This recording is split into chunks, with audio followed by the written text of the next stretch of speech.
30 જૂનનું લખી દો કે 30 જૂન સુધીમાં રસ્તા પૂરા થઈ જાય આટલામાં જીઆઈડીસીના જે રોડનો પ્રશ્ન છે ને એ ગઈકાલેથી રોડની કામગીરી ચાલુ થઈ છે. વધીને 20 થી 25 દિવસની અંદર રોડની કામગીરી પૂર્ણ થઈ જાય.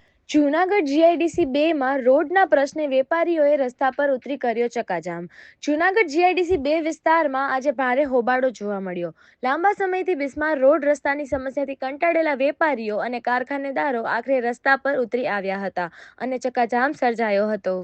મહાનગરપાલિકા દ્વારા અગાઉ રોડ બનાવવાની ખાતરી અપાઈ હતી, પરંતુ કામ શરૂ ન થતા વેપારીઓમાં ભારે રોષ.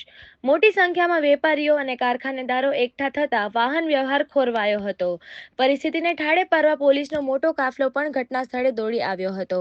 મામલો ગરમાતા જૂનાગઢના મેયર તાત્કાલિક ઘટના સ્થળે પહોંચ્યા હતા, જ્યાં વેપારીઓએ તેમને ઘેરીને ઉગ્ર રજૂઆતો કરી હતી. વેપારીઓના ઉગ્ર વિરોધ બાદ મેયર દ્વારા મહત્વનું આશ્વાસન આપવામાં આવ્યું છે. મેયરે ખાતરી આપી છે કે આગામી 25 દિવસમાં રોડ બનાવવાની કામગીરી પૂર્ણ કરવામાં આવશે. આ લેખિત મૌખિક ખાતરી બાદ હાલ પૂરતું વેપારીઓએ પોતાનું આંદોલન મુલતવી રાખ્યું છે.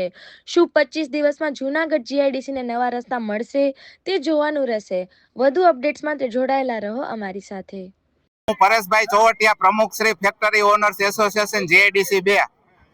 આજ રોજ અમારો જે જીઆઈડીસી ના તૂટેલા ડાયવર્ઝન રસ્તાને લગતો જે પ્રશ્ન ને એને માટે જે અમે રસ્તા રોકો આંદોલન કરવાના હતા તે બાબતે જૂનાગઢના મેયર શ્રી ધર્મેશભાઈ પોસિયા આજે અહીંયા અમારી સાઇટ ઉપર રૂબરૂ આવ્યા જીઆઈડીસી ના ગેટ પાસે અને અમોને લેખિતમાં એવી ખાતરી આપે છે કે આ રોડ રસ્તા અમે 25 થી 30 દિવસમાં પૂરા કરી દેશું અને ગઈકાલથી કામ ચાલુ કરાવી દીધું. તો એ બદલ ખૂબ ખૂબ આભાર.